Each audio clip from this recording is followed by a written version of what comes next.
माझ्यासोबत आता पालघरचे आमदार राजेंद्र गावित आहेत। सर, काय सांगणार एकंदरीत की सध्या बंजारा समाजाने एसटी मधून आरक्षणाची मागणी केलेली आहे। आपण स्वतः एक आदिवासी लोकप्रतिनिधी म्हणून आपली नेमकी भूमिका काय आहे आणि तुमचं मत काय सांगाल?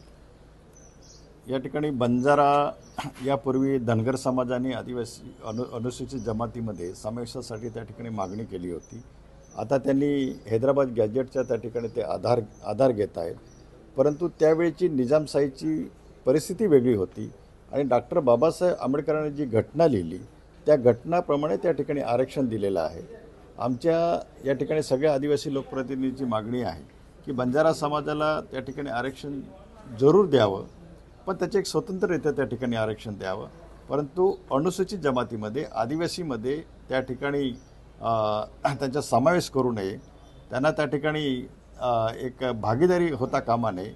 आणि त्या दृष्टिकोनातून आम्ही ट्रायबल ॲडव्हायझरी कमिटीची मीटिंग आहे, त्या ठिकाणी मुख्यमंत्री आणि दोन्ही डेप्युटी CM यांच्याकडे त्या ठिकाणी आम्ही मागणी करू आणि मला आशा आहे की शासन त्या ठिकाणी जरूर त्या बाबतीमध्ये विचार करेल। सर, जर सरकारने याबाबत जर जनतेच्या रेट्यापुढे अनुकूलता दर्शवली तर आपली लोकप्रतिनिधी म्हणून भूमिका काय असेल? आपण जशास तसं उत्तर देण्यासाठी तयार असाल का? बघा, या ठिकाणी शेवटी काही कुठल्याही जातीला जर आदिवासींमध्ये समाविष्ट करायचे असेल तर काही त्याच्या पद्धती आहेत। ट्रायबल त्या ठिकाणी TRI असेल, ट्रायबल रिसर्च सेंटर असेल, त्याचप्रमाणे अनुसूचित जमाती आयोग आहे, त्यानंतर लोकसभेमध्ये त्या ठिकाणी ते विधेयक पास करावं लागतं, नंतर राष्ट्रपतींकडे ती मागणी करावी लागते, मग राष्ट्रपतींची ती अंतिम आपलं संमती घ्यावी लागते। आणि या ठिकाणी जे आदिवासींचे जे काही मानवशास्त्रज्ञांनी जे काही ठरवलेले नाम्स आहेत ते कुठेही बंजारा समाज त्या ठिकाणी पूर्ण करत नाही, त्यामुळे त्यांची जी मागणी आहे ही मागणी चुकीची आहे।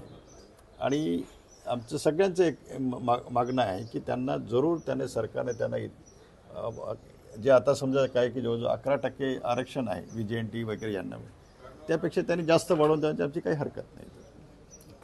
निश्चितच हे होते राजेंद्र गावित। आणि सरकारने VJNT मध्ये बंजारा समाजाला वाढीव आरक्षण द्यावं, मात्र ST मध्ये त्यांना घेऊ नये अशी आमची रास्त भूमिका असल्याची मत सुद्धा त्यांनी मांडलेलं आहे। विजय गायकवाड, TV9 मराठी, पालघर।